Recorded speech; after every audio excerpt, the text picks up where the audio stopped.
مساء الفل عليكم.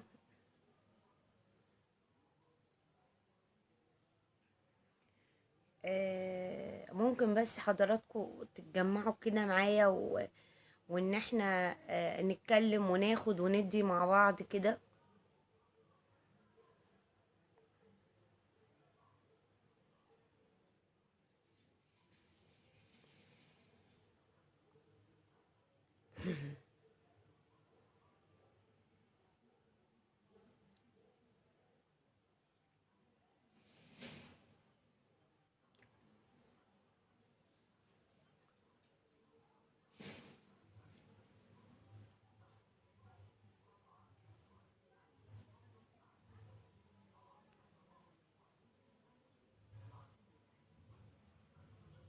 مساء الفل يا جماعة، لو سمحتم بس اتجمعوا معايا بس لمدة دقايق بس كده، نتكلم مع بعض كده.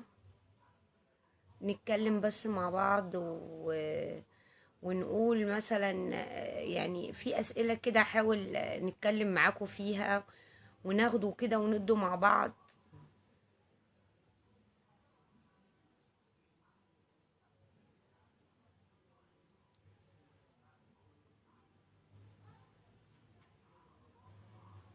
ايوه، مساء الفل عليكم. مساء الفل. مساء الفل عليكم، لو سمحتوا كلكم اتجمعوا، الناس كلها تتجمع. الناس كلها يعني تسمعني. يعني نتكلموا كده مع بعض كده. يعني هسأل شوية أسئلة كده، وعايزة الناس يعني ترد عليا وتقول لي يعني ليه كده؟ ليه؟ يعني اتمنى ان الناس كلها تظهر دلوقتي في البث معايا. اتمنى ان انتوا تظهروا كلكم.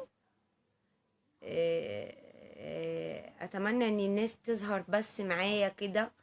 عايزه اقول بس شويه اسئله، وعايزه الناس تكون ظاهره معايا، وعايزه الناس تسمعني. ويعني ادينا بنتكلم، لعل وعسى ربنا يعني يخلي حد يحس بينا، يخلي حد يسمعنا، يخلي حد يعني يبصلنا بصة رحمة. انا عايزة اسأل سؤال: ليه الاعلام المصري بيخاف يعني بيخاف يواجه الرئيس؟ ليه؟ ليه الاعلام المصري مبين ان مصر دي عايشة في نعيم؟ ليه الاعلام المصري بيداري على كل حاجة؟ ليه الاعلام المصري ما بيتكلمش مع الرئيس ويوصل للرئيس: يا ريس في ناس تعبانة؟ هو الرئيس مش هيشنقهم ولا الرئيس هيدبحهم، بس على الاقل الناس دي واخدة شهادات اعلام عشان صوتي وصوتك وصوت الناس دي كلها وصوت الغلبان يوصل. يعني انا شايفة الاعلام المصري ما بيعملش حاجة، يعني ما بيعملش حاجة. كل اللي يطلع فيه ممثلة الفلانية عملت كذا، الممثلة الفلانية خدت 5 مليون، الممثلة دي خدت 200 مليون، الممثلة دي خدت قد كده. احنا مالنا ومال الممثلات دلوقتي؟ احنا عايزين مشاكل الشعب، مشاكل الشعب، عايزين مشاكلنا احنا. عايزينكم كده، عايزين الاعلام المصري يكون عنده الجراءة ويتكلم مع الرئيس: والله يا ريس في ناس في مصر تعبانة، في ناس تحت الارض، في ناس نفسها في مستشفيات، في ناس نفسها في لقمة حلوة، في ناس نفسها تعلم ولادها. يعني يطلعوا يتكلموا في مشاكل الناس. هو الرئيس مش هيدبح. هم محسسيني ان هم موصلين لرئيس الجمهورية ان مصر دي احسن بلد في الدنيا، وان انت يا ريس مخلي مصر احسن بلد في الدنيا. احنا ما قلناش، اقسم بالله اقسم بالله والله العظيم 3. انا من الناس اللي بحب الرئيس مبارك جدا، وبحب الرئيس السيسي جدا، وبكره الله يرحمه يعني الرئيس محمد مرسي. ما كنتش بحب محمد مرسي ابدا ابدا. بس انا دلوقتي لو انا ربنا عاطيني شهادة اعلام وانا مذيعة، لا والله كنت هطلع اقول للريس، كنت هطلع اقول للريس والله يا ريس، انت ربنا يخليك لينا، انت بتعمل لنا مشاريع، بس في ناس تعبانة، في بطالة في البلد، في مخدرات كتير بتدخل البلد، في ناس مش لاقية تاكل، في ناس نايمة في الشوارع تحت الكباري، في ناس يعني نتكلم عن المشكلات اللي هي يعني اللي هي تخص الناس، مش نطلع بقى نداري ونزوق ليه؟ انت حضرتك واخده شهاده اعلام، وحضرتك واخد شهاده اعلام، حضرتكم واخدينها عشان انتوا تطلعوا توصلوا صوت الناس، وليس ان انتوا تطلعوا ده خد كذا وده خد كذا وده خد كذا مبروك، ده خد 5 مليون مبروك، ده خد مش عارفه ايه. ها، والاعلام المصري برضك ما بيتحركش في مصر الا لما بتحصل الجريمه.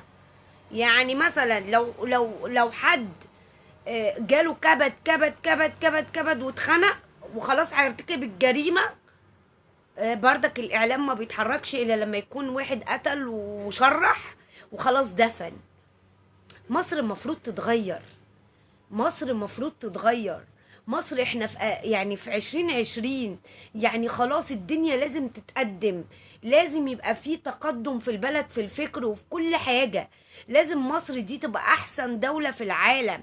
دلوقتي الرئيس بيعمل انجازات، مفروض بقى اللي تحت ايديه يشتغل، يعني اللي تحت ايديه يشتغل، يعني اعضاء مجلس الشعب، كل عضو مجلس شعب بيشتغل على الدايرة بتاعته، كل عضو مجلس شعب يشتغل على الدايرة بتاعته، كل وزير يشتغل ويشوف الناس اللي تحت عايشة ازاي ويعمل. اصل رئيس الجمهورية الرئيس السيسي مش هيركب 1000 عين في عينه، هي عنده عينتين 2 بس، مش هيعمل كل حاجة، مش هيعمل. وزير العدل يشتغل، النائب العام يشتغل، وزير الداخلية يشتغل، مين تاني يا جماعة، اعضاء مجلس الشعب تشتغل، عامل النظافة يشتغل، المدرسين تشتغل. لو كل الناس دي اشتغلت الدنيا هتبقى عدلة، الدنيا هتبقى عدلة. لكن كله راكن، كله ده راكن على ده وده راكن على ده وده راكن على ده، وكل ده كله بيعود على مين؟ على الغلبان وعلى الفقير وعلى اللي مش لاقي ياكل. لكن اللي لاقي بقى ياكل ومعاه فلوس ومتهنن بيمشي بقى حاله بقى بفلوسه. لكن الفقير والغلبان بيفضل قاعد مش عارف يعمل ايه ولا عارف. فرجاء، يعني رجاء للإعلام المصري، لو سمحتم وصلوا لرئيس الجمهورية، وصلوا للرئيس السيسي، وصلوا له الصورة عن مصر بصورة واضحة. بلاش تجملوا، بلاش تزوقوا، بلاش تحطوا البهارات بتاعتكم، البهارات اللي انتوا بتحطوها دي بلاش تحطوها.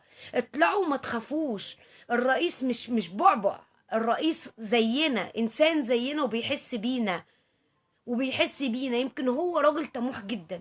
رئيس الجمهورية والله العظيم 3 جماعة، انا شو يعني، انا بشوف فيديوهات له بيقول فيها ايه، مذيعة بتسأله بتقوله لو حضرتك يعني يا ريس تتمنى ايه من الدنيا، تتمنى ايه من الدنيا؟ قال لها انا اتمنى يبقى معايا تريليون و2 تريليون و3 تريليون. والله انا ما اعرف قد ايه التريليون دوت، بس شكله يعني كده هو بيتكلم بيقول ان يعني التريليون ده حاجه كتيره جدا جدا جدا جدا. فبتقول له انت هتعمل بيهم ايه؟ قال لها هعمل بيهم مشاريع لبلدي. فرئيس الجمهوريه راجل، يعني راجل سياسي من الدرجه الاولى، راجل بيحب ان هو يجدد في البلد، عايز يعمل مشاريع وعايز يعمل كل حاجة. فاحنا نحط ايدينا في ايديه، بس ما يقعدش كله بقى يزوق له، لا نقول له يا ريس في هنا مثلا ناقص كذا، هنا هنعمل كذا، هنا مش عارفه ايه. يجي وزير مثلا وزير العدل يقول له احنا هنعمل مش عارفه كذا، احنا هنعمل كذا. مش يسيبوا الرئيس هو لوحده في كل حاجه. فانا يعني انا مش عارفه اقول لكم ايه.